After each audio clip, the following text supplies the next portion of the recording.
Hey, Investy Besties, welcome back to the channel. If you're new, welcome. And if you are a returning subscriber, thank you so much for coming back. I do appreciate it. So you're not going to see my face today. If you're new, welcome. My name is Shalise. I'm a 40-year-old mama, wife, and worker bee, and I am documenting my husband and I's journey to financial freedom via my YouTube channel. So I'm not a financial advisor. I'm not a fiduciary, but I am an investor. I'm someone who's putting their money into the market and documenting the journey from that perspective. So if you want some motivation, you want some encouragement, make sure you like, share, and subscribe. So I saw this great article on bankrate.com about retirement savings if you are 40 and older. So all of my 40-year-olds, my 40 plus year olds, 50 plus year olds, 60 plus year olds, etc. The guide for us, right? We didn't start at 20 or 25 years old. Maybe we didn't get an inheritance. Maybe, we just started later, right? And so what can we do, right? I started at 30 years old, like seriously. And so, I'm just wanted to talk about that a little bit because I do think it's important if you are a little older or you started later, that we can talk about, what can we do? Number one, it's not too late. Okay. I think a lot of times we think that if we don't start at a certain age, we're kind of, tossed to the wind. And that's not true. Now, I will say you will have to invest a little bit more. You will have to be more strategic. You will have to be more consistent, at times be intense with it because you just don't have as much time. And this article is talking about in your 40s, you have your peak years, your peak earning years. Most Americans make the bulk of their income during their 40s and 50s. Okay. In your 20s, you're kind of finished with school. You're trying to find your way, right, career wise. In your 30s, you're probably starting to have a family. You're probably getting into your career, networking, starting to rise up the corporate ladder, quote unquote. And in your 40s and 50s is when you're kind of maybe in managing type positions, maybe executive positions. Maybe you come across a windfall or something like that. So again, you're not too late, but you will have to kind of really put some power behind your money moves and you have to really get started. So I love that the first thing is that this talks about is getting rid of debt and maxing out your retirement. So if you have some type of credit card, car loan, if you're still paying student loans, you really should try to kind of pay extra when you can. Maybe get a side hustle. I know many people in their 40s and 50s that have a side hustle. Look, your sister has a side hustle, okay? And you want to make sure you're putting yourself in the best financial position because look at this. Social Security, they're projecting Social Security to run out, let's say, they're saying 2035. I think it was moved up to 2034. This is an article right here from the Social Security's website, okay? I will leave this link below. This was published on June 20th of this year. So the combined funds will end a year sooner than they projected. I think we all heard 2035, right? 2035. If you go to Google, you can type it in. And there's tons and tons of articles talking about, Social Security running out and what you need to do. And if it's around still, it may not pay the full benefit. So again, just be proactive. But they're saying like a year sooner now.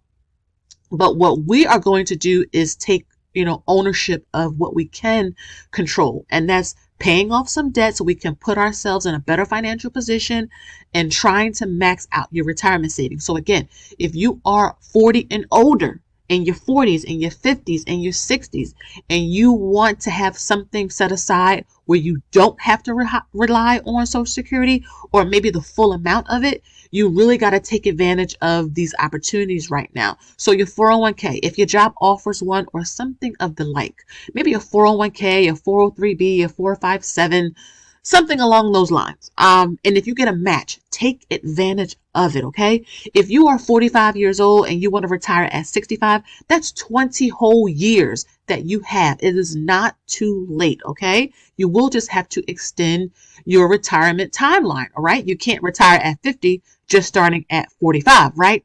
We want to be realistic here.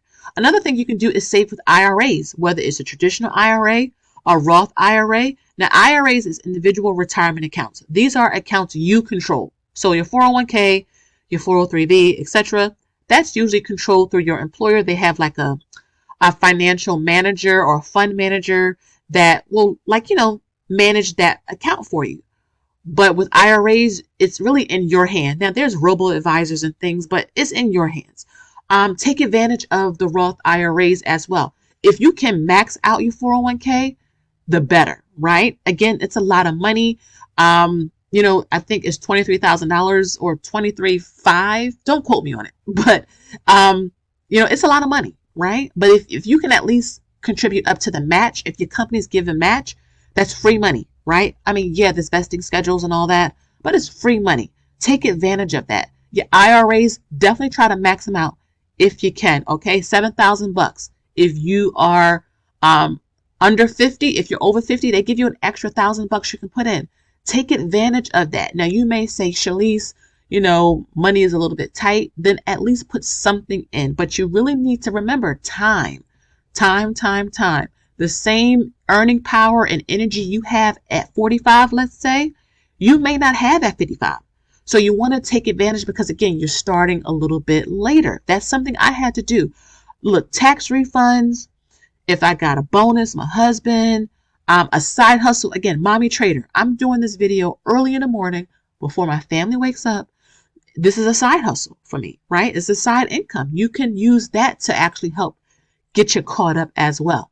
Also, I love how this is talking about choosing the right investment risk, because I think sometimes we think if we're 40 years old, should we be just completely safe? Should we be in bonds or something like that? Or should we be fully, heavy towards tech, which is very risky?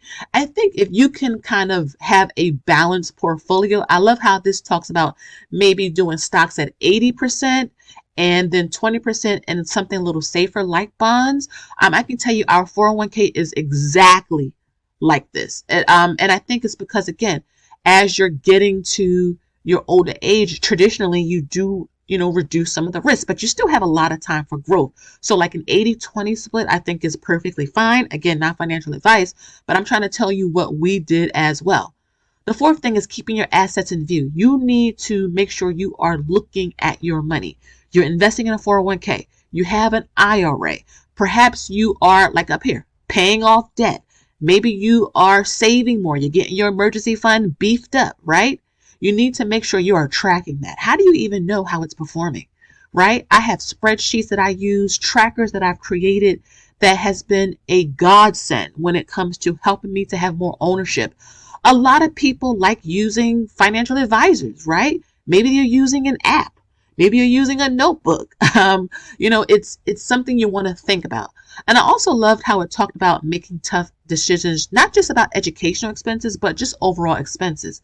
Many people in their 40s have kids who are maybe you're just having children, or maybe your children, like me, are in middle school or starting college, and you're thinking about helping them out, but you want to make sure you are saving for yourself first. Because kids have a lot of time. Even if they have to take out a little bit of student loans, it's not going to kill them. You can still help them, but you need to be making sure you are saving and investing for yourself. Because again, in 10 years, 2035, let's just say, 2040, right? You may not have the same energy as you have now. So you want, or the earning power. So make sure you're doing the best that you can. If I come over here to an inflation calculator, I like inflation calculators because it allows me to really understand the purchasing power or the buying power of money in the future. So let's just say 2035, because that's what the article had, right? $5 in 2025 will be about $7 in 2035. So you may think, oh, that's not bad, Shalise. $5 will be worth $7.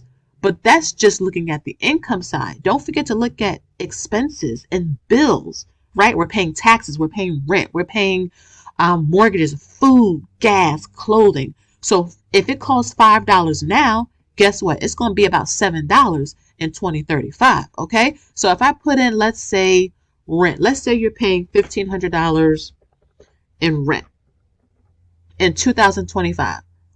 In 2035, that's going to be about $2,016 just with inflation. We're talking about a 3% inflation rate from 2025 to 2035. So this is your motivation to get started. You see this article? Making sure you are making tough decisions, making sure you're keeping your assets in view, maintaining the right risk, starting with IRAs and 401ks. You can even have an HSA or a taxable account if you want one. But definitely at least start with a 401k and an IRA. Those are just the easiest, if I'm being honest.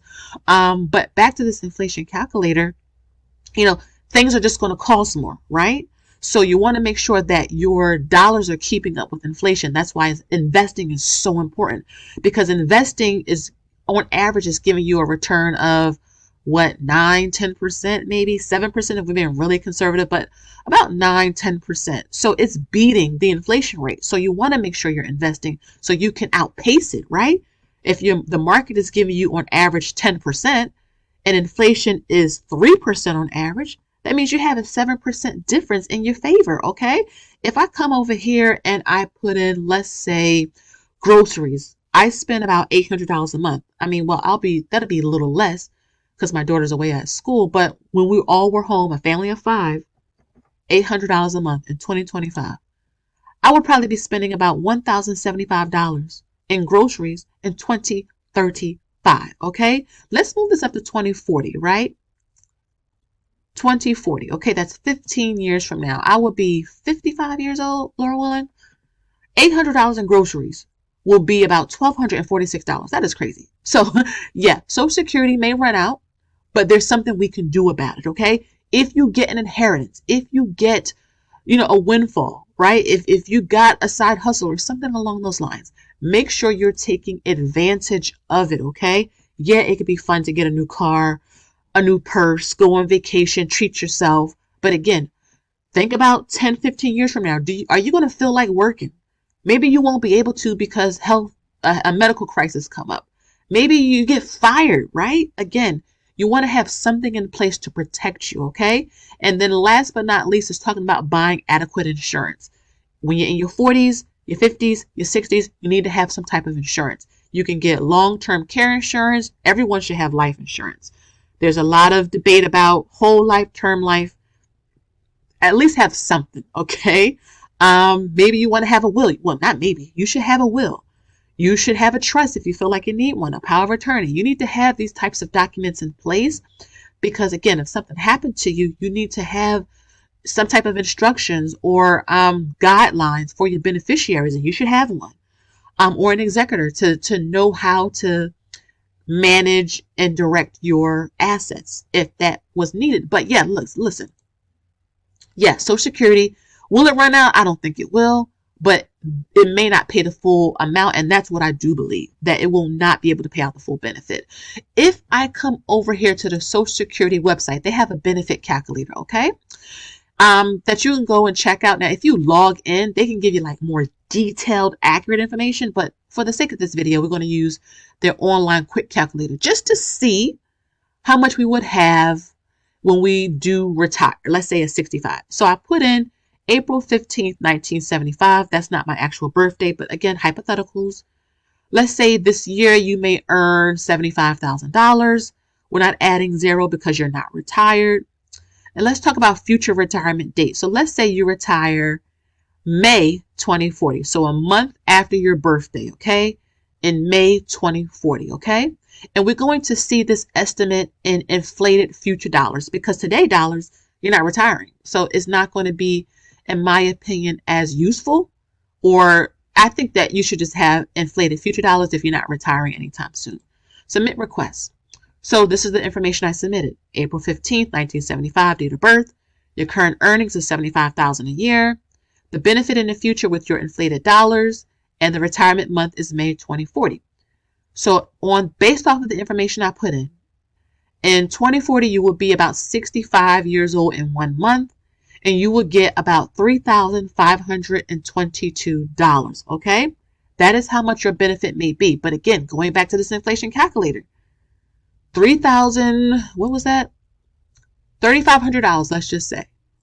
Do you think $3,500 would suffice for you personally in 2040, knowing the cost of things right now? Okay, you want to think about that. I can tell you that let's just put $3,500 here. If you were retiring today, that would be about $5,400 in 2040. But again, that's 15 years from now. So that's why I like using inflated dollars for the future, because I like to know and see what I'm actually, expecting, right? Especially again, if Social Security not going to pay out the full benefit, and I know that I'm only going to get, as of today, 3522, I may not be able to get that full benefit. I may be able to get 80% of it, 75% of this. And then with, again, the increased cost of food, mortgage, rent, taxes, clothes, right? Maybe you're helping to support a loved one, maybe medical, medical co-pays, insurance, co-pays, all of that. You have to ask yourself this, okay, guys? So again, I just wanted just to come on here and just talk a little bit about, if you are older, what you should be doing. If you're in your 40s or 50s, again, the best thing I can just say is invest as often as you can, even if it's $1. Fractional shares does add up, and you would be surprised at how much you could actually, build up your shares in your portfolio with fractional shares. But again, the best time to start investing was 20 years ago. The next best time is today.